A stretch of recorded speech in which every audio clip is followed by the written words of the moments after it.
my beloved Boss Mike Severa.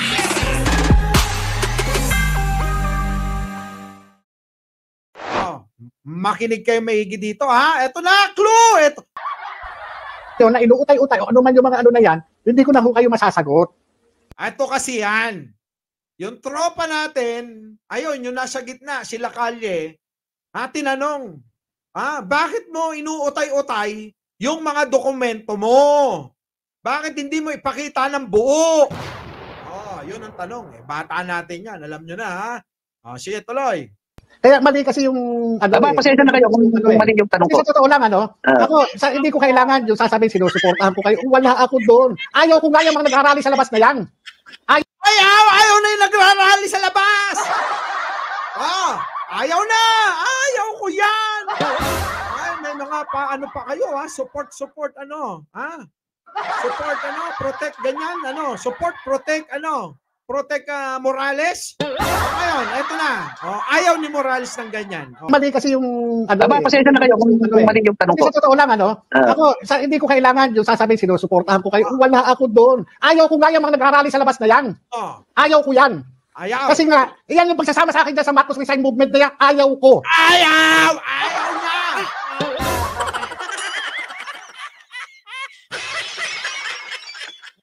Ayaw ko yan.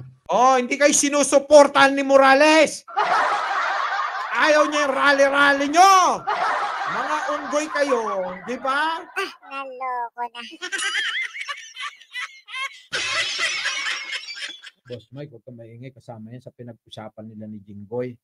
Ay! Naloko na. Narinig nyo ba si Anino? Sige, tuloy. Kasi nga, iyan yung pagsasama sa akin dyan sa Marcos Resign Movement na yan. Ayaw ko. Ayaw! Kukulit ko eh. Ayaw ko. Yung nag-iinarte yan si Ping Lacson. Ayaw ko. Nag-iinarte yan si Trillanes. Ayaw ko. Bakit? Kita nyo, nakulong na nga ako.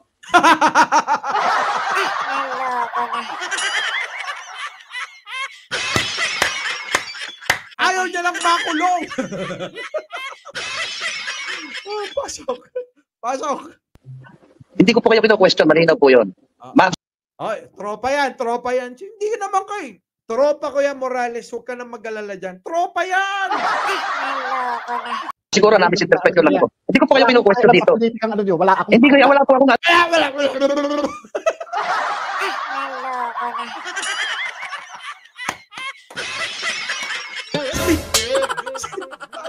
Dito kay Morales talaga eh. Ulitin mo. Siguro namin si perspective lang po. Hindi ko po kayo kino-question dito. Wala akong... Hindi kayo, wala po akong political dito. Sinasabi ko lang po. Wala rin ako. Wala pakialam! Kahit anong sabihin mo, si Spencer eh. Wala siyang pakialam kahit anong sabihin mo. Naloko na. Dito okay magagal sa akin guys, Spencer, panakuhin ko po si dito. Huwag ka na sumingit. Kaya mo sila mag-uusap. Sumisingit eh. Sino ba to? Ba't ka sumisingit? Huwag ka sumingit. Dalawa lang nag-uusap dito eh. Ito pong si Jonathan Morales. Kung meron kayong katanungan na hindi naman po at wala po siyang personal knowledge diyan at may tinatanong kayo patungkol kay Claire, kay Maharlika, kasi kahit ako nagigets ko hindi niyo po ba natanong yung mga dokumento ganito ganyan. Ang pinaka-the best solution niya, si Maharlika po ang dapat ma-interview. Ang tinatanong po natin dito, yung po patungkol po kay Jonathan Morales sa statement. Kay Maharlika daw tanungin. Balibalentong sila. Sige, pasok. Morales, tirahin mo. Ngayon, kung sasabihin, bakit niya ito yung litrato, sana ganito na lang. Sana, hindi ko, wala akong kontrol dyan. Kasi sinabi ko nga sa inyo, ulitin ko, yung may knowledge po. Kasi nga, yung mga litrato, sinasabi ni Maharlika nasa sayaw. Ikaw ang maglalabas. Naloko na. Boss Mike, ang kulit niya. Sabi na nga nagkausap na sila ni Jinggoy eh. Po siya, yun na po pwede nating tanong sa kanya. Pero tingin ko sir, yung mga tanong ko, kamukha kay Maharlika, hindi tinatanong ko, maganda siguro pasagutin natin si Maharlika sa mga bagay na yan. Hindi ko sabi ko kay Maharlika. Wala! Ayaw ka na pakinggan Ayaw na pakinggan Balik pa natin konti pa. Usod mo. Yan. Mukha tao dito. ano, Bisita ko hindi ko siya kinu-question. Hindi ko Wala, nagkabalibalentong na. Nagkasapaw-sapaw na. Nagkasapaw-sapaw na mga sinasabi nila eh. Naloko na. Sabi, i-deny na lang. Kung anong, i-deny mo na lang, hindi ka ba mapapahamak?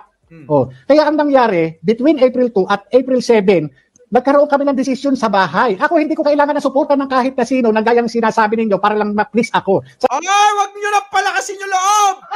Hindi niya kailangan ng suporta nyo. Ha? Ang kailangan niya, closed door meeting kay Jinggoy.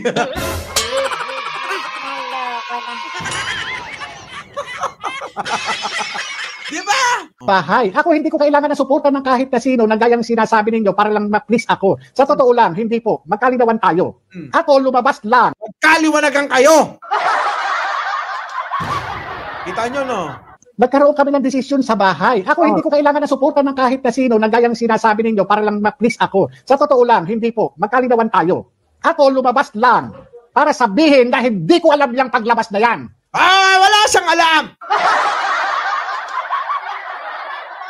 Wala akong kinalaman dyan. At yan, sumama ang loob ko talaga sa mga kasamahan ko. Dahil presidente na yung nakalagay dyan. Kung mo ba presidente yung nandyan, aatras na kayo. Yun ang sinabi ko sa kanila. Pero kung sasabihin nyo, yung mga sana nyo, wala akong pakialam sa mga sana nyo. So, kung ito sana Wala siyang pakialam sa sana nyo. Wala. yung mga sana nyo, wala akong pakialam sa mga sana nyo. Wala siyang pakialam sa sana. Sana nilabas mo yung mga dokumento. Sana nilabas mo yung mga litrato. Sana nilabas mo yung mga video. Tuwa talaga ako dito eh. Sige, pasok. Kung ito sana, tumawag pa nga sa akin. Alam mo kung sino? Sino? Sige na, ilabas mo na. Yari ka na ngayon. Si Sandra Cam. Ang lakas, Sandra ka! Tumawag-tawag ka pa. Pasok. Sana nyo. Kung ito sana, tumawag pa nga sa akin. Alam mo kung sino? Si Sandra Cam. Sinasabi, sana, ipakilala mo na lang yung confidential informant. Bakit? Para lang sa political na dahilan?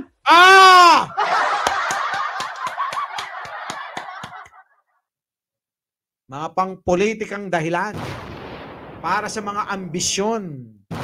Para sa mga pansariling interes. Ginamit nyo si Morales. Magkano? Magkano? Ulit, Sandra Cam.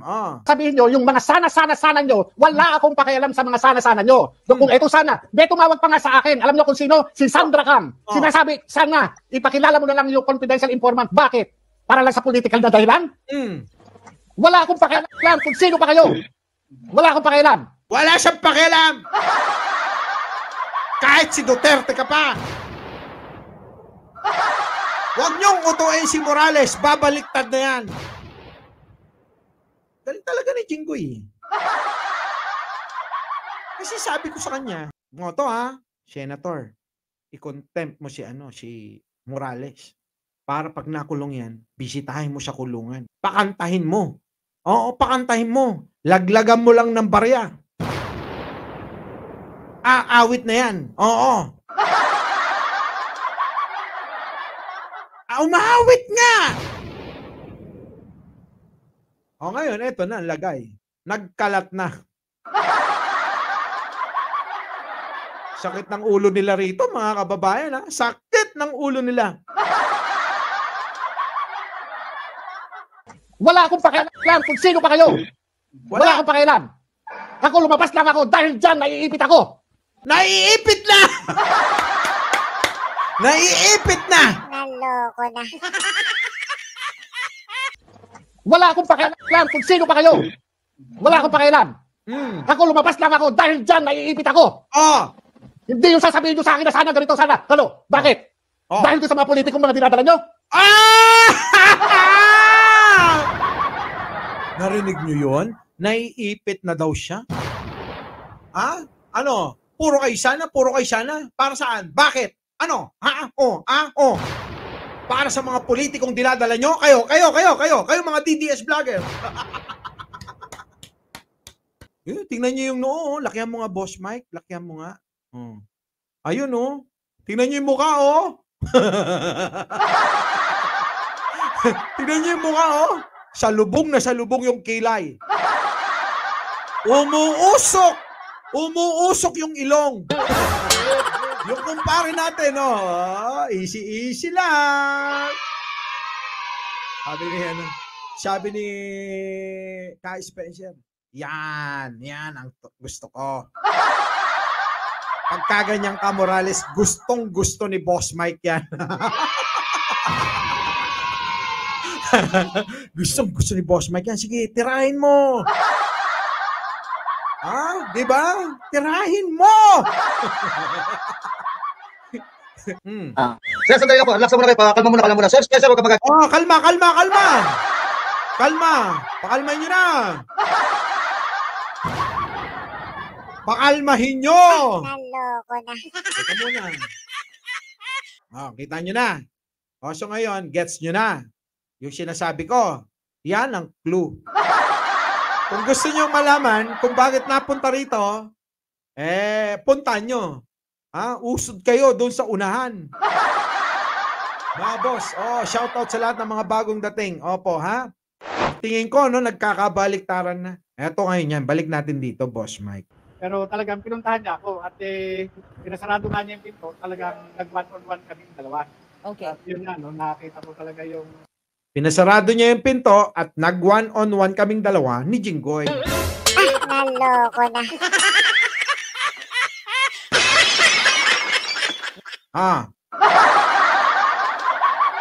Naloko na.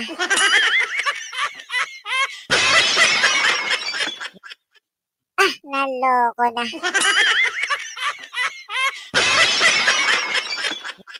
Na kahit na nagkakaroon kami ng Bangayan. During Senate investigation sa hearing, pero talagang pinuntahan niya ako at pinasarado nga niya yung pinto, talagang nag-one-on-one kami dalawa. Okay. At yun nga, nakita ko talaga yung sinceridad niya na may mga tanong siya sa akin na binigyan niya ako ng May tanong daw, Maharlika, oh. Ano kaya yung tinanong? Ano yung tinanong? Magkano bayad sa'yo? Magkano? Naloko na.